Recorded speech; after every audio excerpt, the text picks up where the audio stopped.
नमस्कार दोस्तों, रिसेंट्स में भी जो मिजोरम के जो सीएम है लाल दोहोमा के नाम से, उनका एक स्पीच काफ़ी ज़्यादा वायरल हो रहा है। हालांकि वो जो स्पीच था उनका वो सितंबर में था और वो ये पार्टिकुलर स्पीच जो है मैरीलैंड मतलब जो अमेरिका में जाके दिए थे 2 सितंबर को, और उस दिन जो है आपका मिजो डे सेलिब्रेट हुआ था।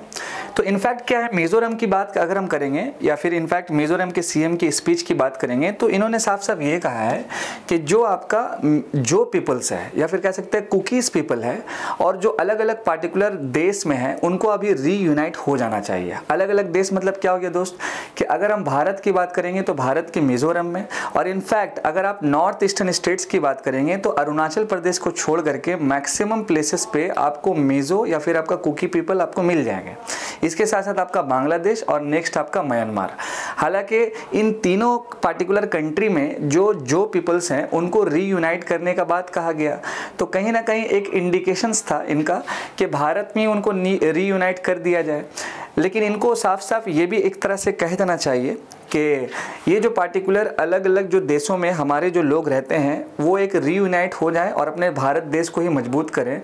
तो कहीं ना कहीं ये इंडिकेशंस था इनका कि एक नया देश हो सकता है बन जाए, मतलब कि इंडिया, म्यांमार और बांग्लादेश के बीच में।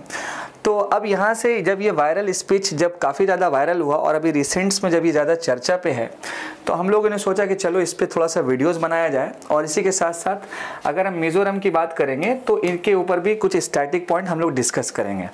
मिज़ोरम जैसे दोस्तों नॉर्थ ईस्टर्न स्टेट्स का वो पार्ट है जहाँ पर लगभग मान के चलिए कि लगभग आपका 13,80,000 के आसपास पॉपुलेशन है, और मैक्सिमम लोग यहाँ पर जिस धर्म को फॉलो करते हैं वो आपका क्रिश्चियंस है और साथ साथ आपका उसके बाद बुद्धिज़्म धर्म को फॉलो करते हैं। ज़्यादातर यहाँ पर जो लोग हैं आपका कुकी ट्राइब्स हैं जिनको हम लोग जो भी बोलते हैं। हालांकि जो मूवमेंट्स था वो 1988 में चला था। तो अब यहाँ पर जब ये स्पीच वायरल हुआ, काफ़ी सारी जब आर्टिकल्स इस पे आई, तो कुछ चीज़ें हम लोग बैकग्राउंड में जाके जब देखने लगे तो जोरो मूवमेंट एक चला था 1988 में, जिसमें जो रीयूनिफिकेशंस की बात कहा गया था विद इन इंडिया के अंदर। ये मेन ऑब्जेक्टिव आप रिमेंबर रखिएगा। तो फिर इनके जो रिप्रेजेंटेटिव थे उन्होंने एनडीटीवी को जो है एक इंटरव्यू दिया और उन्होंने साफ साफ ये कहा कि हम लोग नया कंट्री का कुछ बात नहीं कर रहे हैं, हम लोग जो रीयूनिफिकेशंस की बात कर रहे हैं, मतलब हमारे ही लोग जो अलग अलग देशों में बढ़ चुके हैं। कहीं ना कहीं अगर हम बांग्लादेश की बात करेंगे दोस्तों, तो आप देखिए इनका स्पीच था यूनाइटेड स्टेट्स ऑफ अमेरिका में, और अभी करंट में बांग्लादेश का सिचुएशन क्या था कि इससे पहले शेख हसीना थी, उनको भागना पड़ा देश छोड़ करके, और राइट नाउ मोहम्मद यूनुस करके जो वहाँ का प्राइम मिनिस्टर है इंटरिम। तो जो अब वहाँ का प्राइम मिनिस्टर है और अमेरिका का मान लीजिए डोनाल्ड ट्रंप का अगर सरकार बनता है, तो इन दोनों का जो है बनता नहीं है। मतलब जो ट्रंप है वो मोहम्मद यूनुस को भी देखना नहीं चाहता और साथ साथ मोहम्मद यूनुस भी ट्रंप को पसंद नहीं करता है। तो कहीं ना कहीं क्या है प्रॉब्लम यहाँ पे कि यूनाइटेड स्टेट्स भी चाहता था कि बांग्लादेश के पास एक जो आपका क्रिश्चियंस जो आपका लैंड है वहाँ पर एक नया कंट्री बनाया जाए। तो उस वक्त क्या था कि जब आपका यूएस के जो ट्रम्प थे तो वो शेख हसीना को खुला परमिशन दिया था कि आपको जो करना है अच्छे से कीजिए, जितना इलेक्शन को मैनिपुलेट करना आप कीजिए, बट मुझे वो जो पार्टिकुलर क्रिश्चियंस लैंड है वो चाहिए। और कहीं ना कहीं देखिए ये जो मिज़ोरम का जो मैक्सिमम लोग हैं या फिर कह सकते हैं कि जो पीपल है वो क्रिश्चियंस में कन्वर्ट हैं, तो यहाँ से एक अमेरिका को भी फ़ायदा था।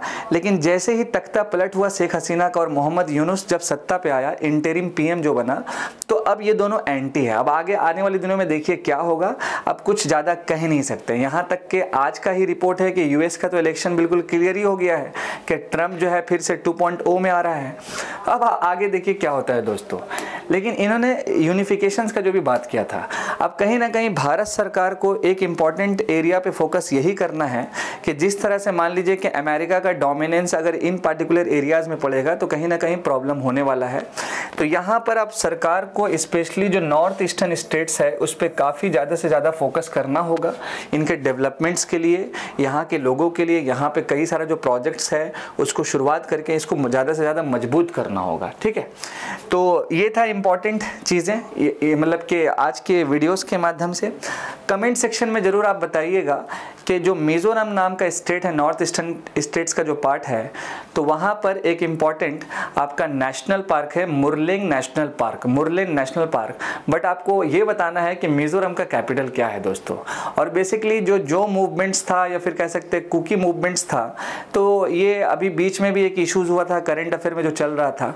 अब आगे देखिए इसमें क्या अपडेट होता होता है। हालांकि लाल दोहोमा ने क्लियर किया था कि हम अपने लोगों को रीयूनाइट करने की बात कर रहे हैं, और इनफैक्ट अब देखिए कि आगे क्या है। बस इन्हीं सारी चीज़ों को इम्पॉर्टेंट मैंने आपके साथ साझा किया। मैं आपका दोस्त और आपका host Adnan sir, thank you so much. जय हिंद दोस्तों।